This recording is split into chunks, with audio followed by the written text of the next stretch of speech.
bonjour à toutes et à tous, bienvenue sur la chaîne Basket Session Rivers. C'est encore un nouvel épisode du CQFR avec Shai.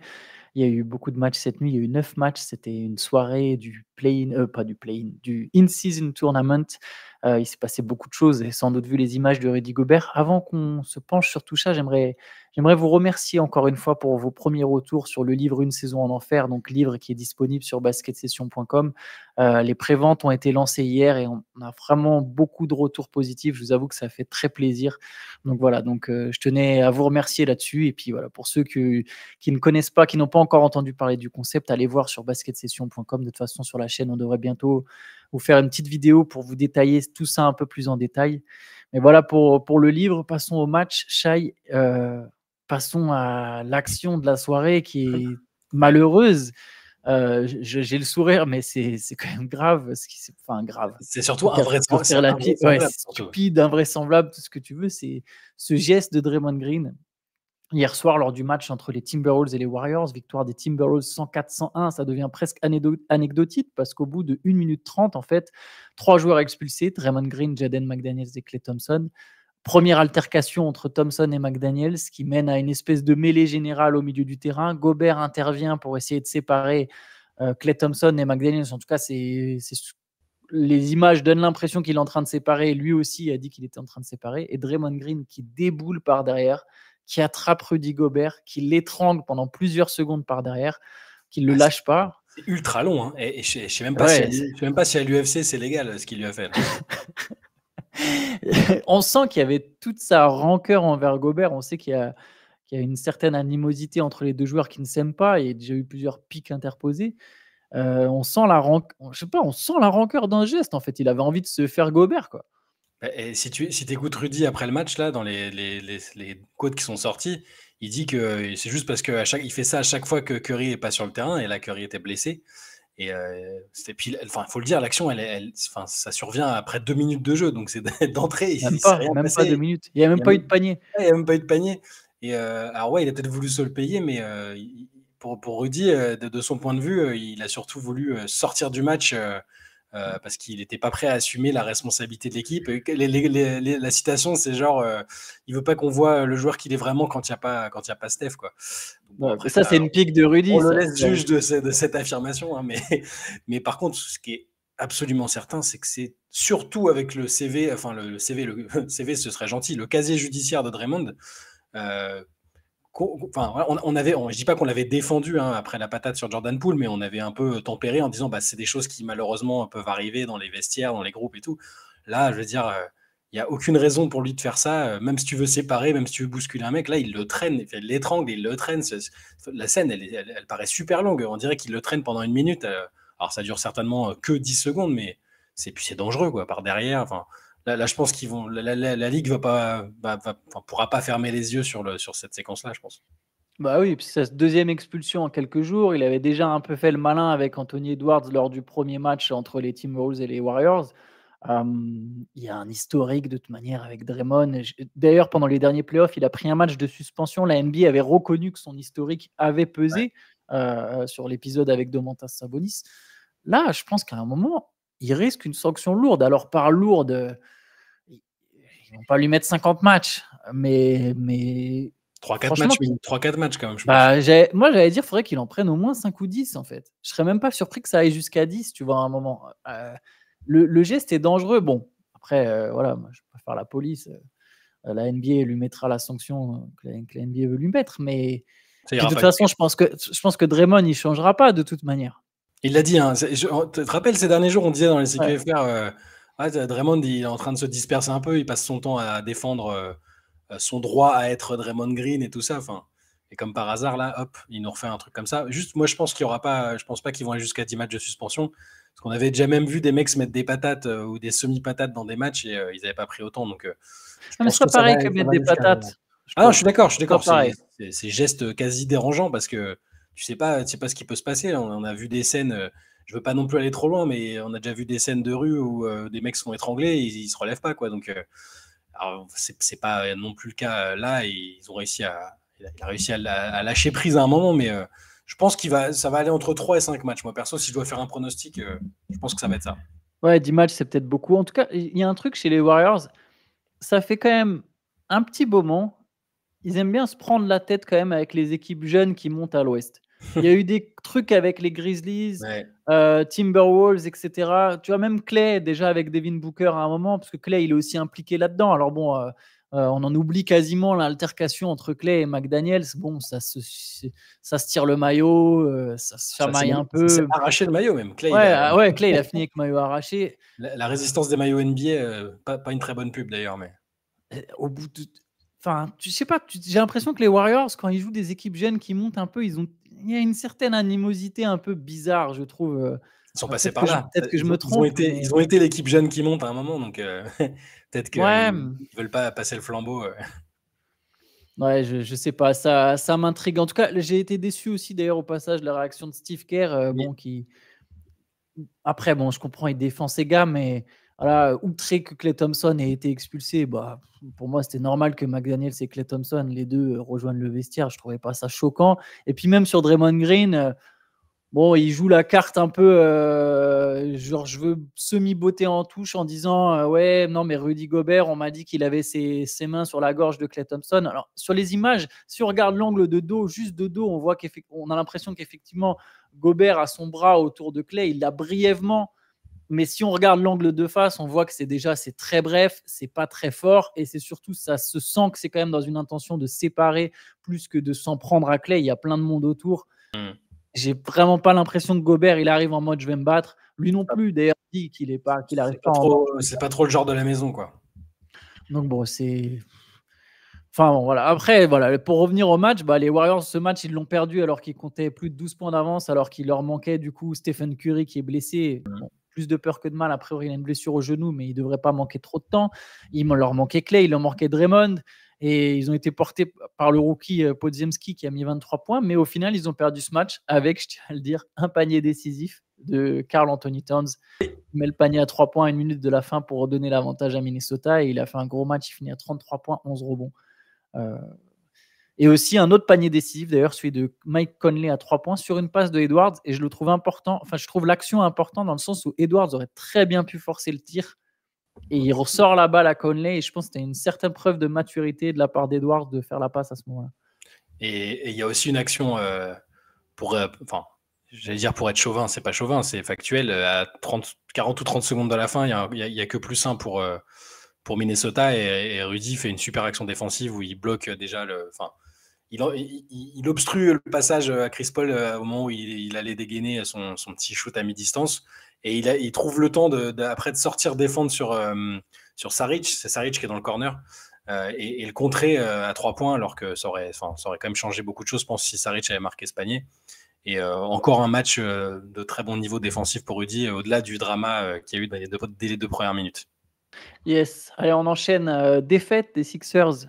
Philly qui est resté sur 8 victoires de suite, qui s'est incliné contre Indiana, 132-126 pour les Pacers. Gros match de Tyrese Haliburton, 33 points, Énorme. 15 passes.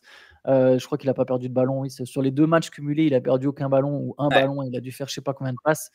C'est un nouveau record NBA d'avoir autant de passes sans 32 passes décisives en cumulé sur les 2 matchs sans perdre aucun ballon. Ça s'était jamais vu. Le nouveau point guard Voilà. de la NBA. Embiid avait fait un gros match aussi, 39 points, 12 rebonds, 6 passes. Tyrese Maxey, 27 points, mais en étant limité à 9 sur 23 au tir dans la foulée de ses 50 points. DeAnthony Melton a mis 30 points. Bon, fin de série pour Philly. Puis Indiana, ça continue de cavaler. Haliburton est incroyable. C'est toujours fun à regarder. Hein. Puis Haliburton, je l'ai déjà dit, je sais plus hier ou avant-hier, je me perds dans les jours, mais pour moi, là, à ce stade-là, tu ne peux pas l'écarter de la conversation pour la MVP sur le premier mois de compète, c'est pas possible parce qu'il est juste trop fort en fait. Enfin, 30 points, 15 passes, aucune perte de balle contre ce qui était quasiment la meilleure équipe à l'Est depuis le début de la saison. Je le trouve, incroyable, voilà, tout simplement. Ouais, il sublime une équipe qui n'est pas extraordinaire sur le papier, qui n'est pas mauvaise. Hein, il y a des bons joueurs, Ouais. mais ce n'est pas non plus incroyable sur le papier. Ce serait très intéressant à Haliburton de le voir aux côtés d'une très grosse superstar, genre d'un joueur meilleur que lui offensivement au scoring. Je me demande à quel point il peut élever le niveau de jeu. Par exemple, on voit Murray, tu vois, alors Murray n'est pas du tout dans le même style qu'Haliburton, mais quand je vois le duo Jokic-Murray, je me demande ce qu'Haliburton pourrait donner avec soit un intérieur ou un extérieur, peu importe, mais avec une autre grosse star, juste pas forcément un arrière. Ça peut vraiment être très intéressant. Ouais. Peut-être que ça arrivera un jour à Indiana ou ailleurs, on verra. Série de défaites qui se poursuit par contre, même si les Clippers sont vraiment pas passés loin de l'upset. J'avais annoncé qu'il y avait upset potentiel et franchement, ils auraient dû gagner ce match. Ils ont perdu contre les Nuggets 111-108. Les Clippers menaient 99-92. Ils se sont écroulés à la fin. Ouais. Mais alors, ils sont pas passés loin de l'upset, mais c'est parce que les Nuggets sont fatigués et n'ont pas été très très bons parce qu'honnêtement, les Clippers, c'était encore une fois pas incroyable. Ouais, c'est ça. C'est bon. Jokic a quand même été très fort. 32 points, 16 rebonds, 9 passes. Et au moins, on va essayer d'être encourageant parce qu'on l'avait aussi un peu senti venir, hein, la défaite, la défaite des Clippers. Les Nuggets sont quand même les champions en titre et même sans Jamal Murray, ça reste fort. Il y a une constante chez les Clippers, c'est quand même qu'à chaque fois, c'est Paul George qui sort les mains du short et qui fait plus que les autres, je trouve. Même si c'est peut-être que statistique, hein, mais je trouve qu'il essaye plus de choses, il prend plus de responsabilités. Et c'est un peu aux autres de. Enfin, je trouve que là, Harden, Kawhi et Westbrook ensemble, ça continue de. Enfin, l'expérience continue, mais ça continue de pas être, je trouve, concluant. Ils ont, au moins, ils sont pas passés loin. Ils ont montré un peu plus. Il y avait un peu plus de mouvement, un peu plus de presque d'envie, j'ai envie de dire. Ça s'est pas soldé par une victoire, et ça fait 6 défaites de suite. Mais allez, on va essayer d'être optimiste et d'encourager les Clippers. Il y a un petit peu de mieux. Je sais même pas s'il y a du mieux aussi, juste parce que tu vois, Jokic, il a pas été si bon que ça en fait. Alors Non. ses stats donnent l'impression, mais il y a quand même plein de moments où Jokic, tu sens qu'il est fatigué. Il joue encore une fois 36 minutes, il prend 23 tirs, d'ailleurs 8 sur 23, hein, c'est largement en dessous de ses standards. Il perd 4 ballons. Ouais. Les Nuggets ont été bons à la fin quand il fallait. Ils ont fait des stops, ils ont très bien défendu. Mais en fait, les Clippers, c'est leur fin de match et le dernier tir de Paul George, celui où justement la balle se bloque sur le cercle, entre le cercle et la planche, je pense que c'est à l'image de leur saison, quoi. Il prend un espèce de tir difficile, un 3 points contesté, il reste du temps. Cette association à 4, elle marche pas. Je sais que voilà, Tyronn Lue veut attendre 10 matchs. Là, ça fait 5 matchs. Ça peut aller un peu mieux, mais ça marche. Je pense que ça marchera pas des masses. Il y a un gars qui doit sortir du banc. Lequel, je ne sais pas. Je sais sais. que toi, tu es plus sur Harden. Moi, ce qui me fait peur, c'est que Westbrook. Alors bon, Westbrook aux côtés de Kawhi et Paul George, j'ai peur qu'ils servent à rien. En tout cas, bon. Enfin, après, ça marchait bien sur les premiers matchs, mais l'échantillon était tellement faible. Il faut vraiment pas oublier ça. L'échantillon était très faible. Et il n'y avait pas eu non plus de gros tests, mais c'était un échantillon très faible, parce que j'entends dire, ouais, le trio fonctionnait super bien. Et ils avaient joué 4 matchs. Sur 4 matchs, tout le monde, tu peux avoir un net rating ultra positif sur 4 matchs. Je demandais à voir, même si c'est vrai que, bon, a priori, ça pouvait fonctionner. Mais là, en tout cas, ce qui est sûr, c'est que Westbrook, autour des 3 autres, quand il y a les 3 autres en même temps, là, Westbrook, il ne sert plus à rien parce qu'il n'a plus la balle et littéralement, il est dans un coin, il est dans le corner, il ne coupe pas, il ne pose pas d'écran, il n'a pas le ballon et je le comprends qu'il soit frustré. Je ne dis pas du tout ça pour enfoncer Westbrook, loin de là. C'est juste le résultat de l'association. Attention, parce que ça peut porter à confusion la manière dont j'amène les choses. C'est l'association des 4. Westbrook se retrouve sans le ballon parce que c'est Harden qui a le ballon. Westbrook, du coup, ne sert plus à rien. Paul George, oui, il met ses 35 points, c'est lui qui se démène, mais il n'y a pas de jeu, c'est arrêté. On dirait des gars qu'on a réunis d'un coup et qui jouent sur un playground, il n'y a que du 1 contre 1. C'est toute leur dernière possession, là, à partir du moment où ils mènent. Et je vais même aller plus loin. Je comprends en fait pourquoi ils ont fait ce trade, Shai. Parce qu'en fait, Kawhi, je veux bien que tu m'expliques. Kawhi, physiquement, il est plus. En fait, tu vois, c'était une des questions, je me souviens, avant même le début de la saison. On avait dit de toute façon, pour les Clippers, oui, l'équipe, elle est bonne, mais qu'ils soient au complet, en fait, même au complet, tu n'es pas sûr qu'ils peuvent gagner parce que tu ne sais pas. Je me souviens, je suis sûr de l'avoir cité dans un podcast ou un CQFR à un moment, de dire oui, mais Kawhi, est-ce que c'est le Kawhi de 2019 ? Est-ce que c'est vraiment encore le Kawhi qui te fait gagner un titre ? Où est-ce qu'il en est après toutes ces blessures ? Donc là, oui, il enchaîne les matchs, mais pour l'instant, Kawhi, physiquement, il n'y est pas. D'ailleurs, ça se sent dans ses perfs. Hein. Il est à 15 points, 5 sur 14. Je ne sais même pas quand est-ce que c'est la dernière fois qu'il a passé les 25 points. Il est en difficulté et ce n'est pas le Kawhi dominant. Et je pense que les dirigeants des Clippers le savaient et se sont dit non, mais de toute manière, on n'aura pas le Kawhi top 5 player de la NBA, donc il faut qu'on associe des stars ensemble. Même si on est au complet avec ce groupe, vous pouvez penser ce que vous voulez, on a bien démarré, mais on n'ira pas au titre si on n'a pas une star de plus. Je pense que c'est pour ça qu'ils ont fait ce trade. Maintenant, là, honnêtement, ça ne marche pas. L'association, elle est très délicate, quoi. Ouais, non, mais tu as peut-être raison. C'est un fait que Kawhi n'est pas Moi, le simple fait de le voir sur le terrain, je me disais qu'il allait monter en puissance et c'est encore une possibilité parce qu'il y a qu'une dizaine de matchs de jouer, mais Oui, ça c'est viendra oui, peut-être. si physiquement il arrive jamais à trouver le rythme, oui, c'est évident que les Clippers ont aucune chance d'y arriver et même avec l'ajout d'Harden, bah, ou alors faut qu'Harden lui aussi monte en puissance physiquement parce que je rappelle que c'est un type qu'on a fait jouer, alors qu'il n'avait pas joué depuis 6 mois et qu'il n'avait pas fait de préparation avec son équipe précédente, pas de match de pré-saison, propulsé dans le 5 tout de suite. Donc, alors ça, c'est à la fois pour lui donner des circonstances atténuantes, mais elles sont provoquées par lui-même, hein, globalement. Ouais, Kawhi, c'est une vraie question et c'est un vrai sujet qu'il faudra suivre sur la saison parce que tu as raison. Moi, je vois sur les matchs, je vois surtout Paul George. Alors, il y a du déchet, mais ça reste le mec du groupe que je vois le plus actif avec Westbrook par nature qui est actif, hein, mais sans Kawhi en leader, ne serait-ce que offensif, parce qu'on va pas lui demander d'être le leader vocal. Même s'il y a des images qui sont sorties là, du match contre Memphis où tu le vois un peu, Non, mais tu le vois frustré, en fait. frustré, Tu le vois c'est parler frustré à et Zubac, ça en dit demander long. à Zubac plus de mouvement. Zubac qui est pas du tout épanoui d'ailleurs non plus. C'est un bon joueur de basket qu'on a déjà vu bon NBA, mais tu vois qu'il n'est pas épanoui au milieu de ces quatre-là.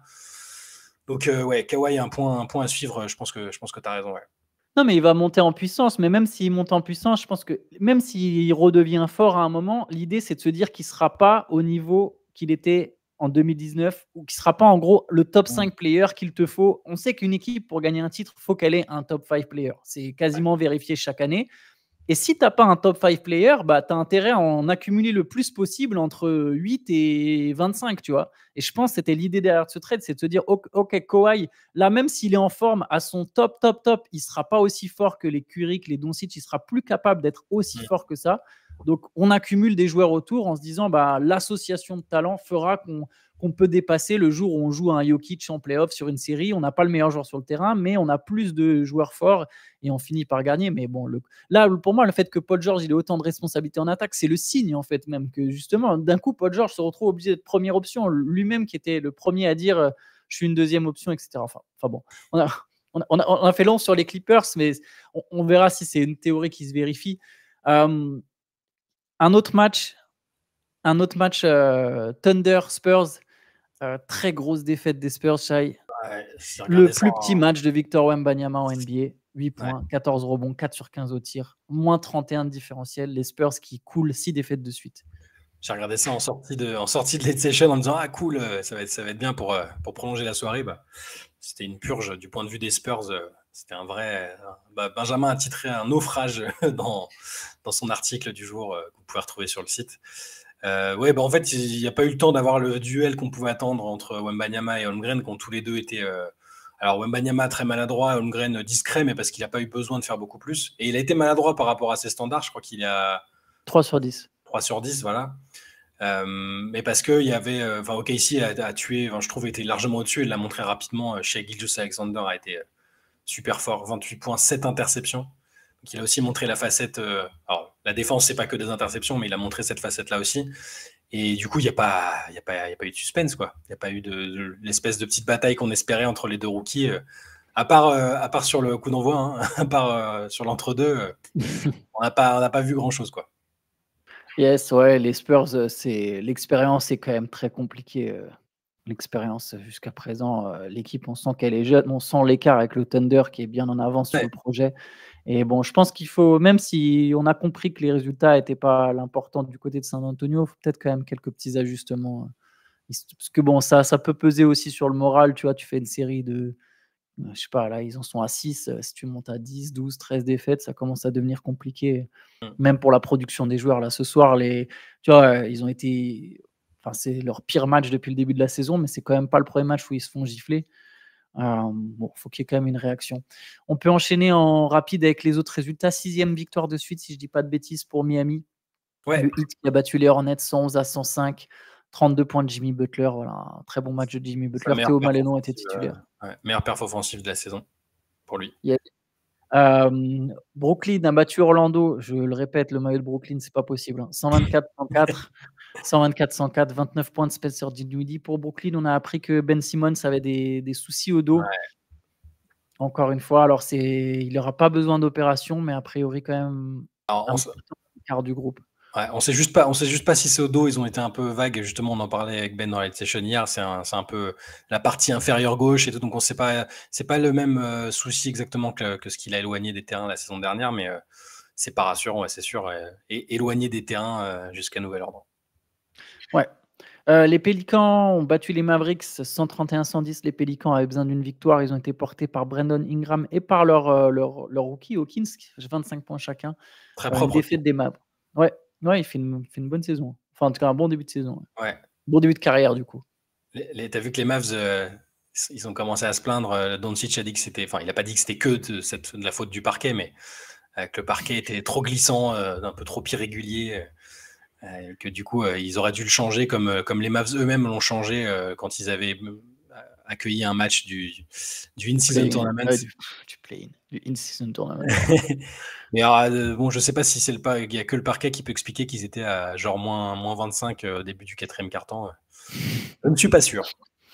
Victoire du Jazz contre les Trail Blazers, 115-99. Bon, il n'y a pas grand-chose à voir. 30 points de Jordan Clarkson. Bon. Portland est de toute manière déjà avec beaucoup de blessés et va perdre beaucoup de matchs pour le coup là aussi cette saison. Victoire des Lakers contre les Grizzlies, c'est la 9e défaite des Grizzlies en 11 matchs. Victoire 134-107 des Lakers. 24 points de D'Angelo Russell, 23 points de Rui Hachimura, 19 points de Anthony Davis. Il y a aussi eu une petite altercation d'ailleurs dans ce match. Je ne sais pas si tu avais fait gaffe. C'est quoi, avec Davis? Ouais, avec Anthony Davis. Ouais. Après, il y a Marcus Smart et Desmond Bane qui s'en mêlent. Mais voilà, ça, je crois que j'ai oublié aucun match, si je dis pas de bêtises, Shai. Non, j'ai oublié les Hawks. Les Hawks sont battus les Pistons. Les Hawks qui ont gagné les Pistons. 126-120. Avec 32 points de Dejounte Murray. Trae Young n'était pas là, mais pas de souci pour Atlanta qui l'emporte. 6e victoire en 10 matchs. Il y a des absents des deux côtés. Jalen Duren n'était pas là. Ouais, mais Killian Hayes était encore titulaire, évidemment. C'est un des seuls qui a eu un plus-minus positif. Mais il joue un peu moins, par contre. Ouais, il a joué un peu moins. Mais son temps de jeu baisse depuis 2 matchs. Là. C'est ça. Il fait 8 points, 8,5 passes, 2 contre, une interception à 3 sur 8. Donc, c'est pas foufou, mais ça reste plus adroit que Cade Cunningham, qui est un peu dans un trou là en ce moment. Ouais. Mais bon, moi, on essaie de retenir les trucs positifs. Les trucs positifs, un plus-minus positif de plus 12 quand tu perds un match comme ça, ça reste à ranger au rayon du truc positif, quoi. Il n'est pas dans un trou comme il a pu l'être par le passé parfois. C'est clair. La belle perf, c'est pour Ozar Thompson. 21 points, 8 rebonds, 5 passes, 3 interceptions, 2 contre à chaque fois. Lui, vraiment, il remplit toutes les lignes de la feuille de stats. Il commence à trouver son rythme en attaque. Bon, on l'a déjà répété, mais vrai bon joueur, le Ozar Thompson. Ouais. On peut peut-être finir par une petite info, une petite rumeur avant de terminer ce CQFR. Ça concerne Zach LaVine. Zach LaVine, les Bulls seraient de plus en plus ouverts à l'idée de le transférer. Il y aurait notamment déjà 3 équipes intéressées, Miami, Philadelphie et les Los Angeles Lakers. Ouais, est-ce que ça t'inspire quelque chose? J'arrive pas, je sais pas, j'arrive à le voir dans aucune de ces 3 équipes, c'est bizarre. Hein. Je sais pas pourquoi, je sais pas si c'est parce que c'est un profil de joueur exclusivement offensif quasiment, mais bon après il serait utile à Miami qui a besoin aussi d'apport offensif. Hein. On sait qu'ils avaient voulu Bradley Beal notamment, Lillard, qui sont des joueurs presque aussi exclusivement offensifs. Mais ouais, je sais pas. Après, c'est peut-être juste de l'ordre du visuel, hein, tu vois, le maillot sur le maillot sur lui, je sais pas, je le voyais pas. Les Lakers, bon, vu qu'il a joué en Californie, ça peut faire du sens pour lui. Il a toujours dit qu'il aimerait bien y retourner à un moment de sa carrière. Et après, là, c'est là que je me tourne vers toi parce que c'est toi le pro des trades et des contreparties. Mais tu penses que, comme ça, juste sans réfléchir, que les Bulls peuvent chercher quoi en fait si tu lâches LaVine, tu peux récupérer quel type de truc? Alors, il lui reste 3 ans de contrat, plus celle-là, ça fait 4. Je dirais qu'ils vont forcément. Il y aura un décalage entre ce que les Bulls demandent. Alors, il y en a toujours un, mais là, ouais. En particulier, c'est-à-dire que c'est un joueur un peu, comme tu l'as dit, c'est un joueur très, très fort offensivement, mais est-ce que c'est vraiment All-Star? Il a l'étiquette All-Star, mais c'est dur de le voir comme un joueur qui te fait gagner. Donc, du coup, les Bulls demandaient un prix de All-Star, c'est-à-dire des picks, des swaps, des jeunes joueurs.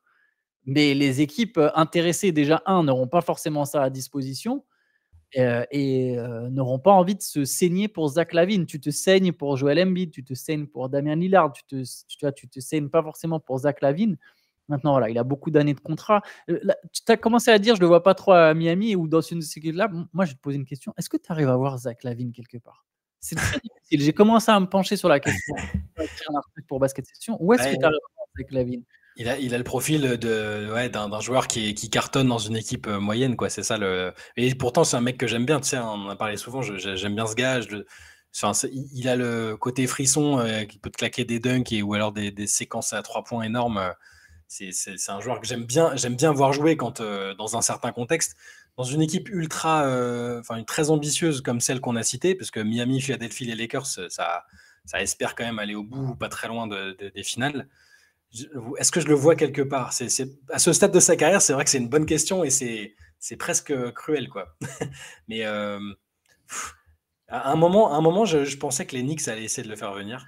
Je pense qu'ils vont être sur le dossier. Ouais. Je pense, mais avoir attendu tout ce temps, avoir dit non, plus ou moins non à Donovan Mitchell, dans l'espoir qu'une autre star se libère, est-ce que tu vas lâcher les beaux assets que tu as en termes de pics et de jeunes joueurs pour Zach LaVine? Je suis pas sûr. Si l'opportunité est bonne, si le prix demandé est pas si élevé, les Knicks peuvent tenter le coup parce que ça leur apporterait un petit plus. Mais sinon, ça fait un gros engagement financier. Hein. Il a signé une extension de 215 millions sur 5 ans. Hein. Comme j'ai dit, il est dans la 2e saison quand même. Après, là, parmi les 3 propositions, peut-être que ce qui m'intéresserait le plus, ce serait Miami pour voir s'il peut se développer sur ses lacunes défensives. Est-ce qu'ils sont un tout petit peu moins flagrantes qu'en début de carrière où c'était catastrophique? Il était super excitant offensivement, mais catastrophique en défense. C'est un peu moins marqué maintenant, mais ça reste compliqué. Je aimerais bien le voir dans la fameuse culture de Miami s'il arrive à enclencher à nous montrer une nouvelle facette de son jeu. C'est pas impossible. Miami s'est montré spécialiste dans la matière. Ils voulaient Bill et ils pensaient pouvoir intégrer Bill. Pourquoi pas tenter d'intégrer LaVine? Contre quoi? Il reste le package. Tyler Herro et les pics. Hein. Voilà, le package. Mais est-ce que tu lâches de Tyler Herro pour. Alors, là, vous le voyez pas, mais Miami joue mieux sans Tyler Herro. Miami enchaîne les victoires quand Tyler Herro n'est pas là, mais je pense que sacrifier Tyler Herro serait le seul moyen de faire revenir LaVine. Après, est-ce que tu as envie de sacrifier Tyler Herro qui est beaucoup plus jeune que LaVine et qui évolue. Alors oui, il est moins fort, mais il évolue dans un registre similaire. Est-ce que ça vaut vraiment le coup de le sacrifier?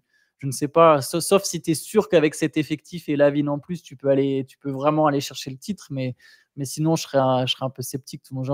J'essaierai d'en faire un article pour Basket Session. C'est dur de le voir quelque part. Il y aura un move très drôle. Ce serait les Clippers qui tapent un deuxième trade, mais je ne suis pas sûr qu'ils aient encore les pics disponibles en lâchant Westbrook, Mann et Terrence Mann et des quelques pics qui leur restent. Mais je ne pense vraiment pas qu'ils ont ça dans leur corde.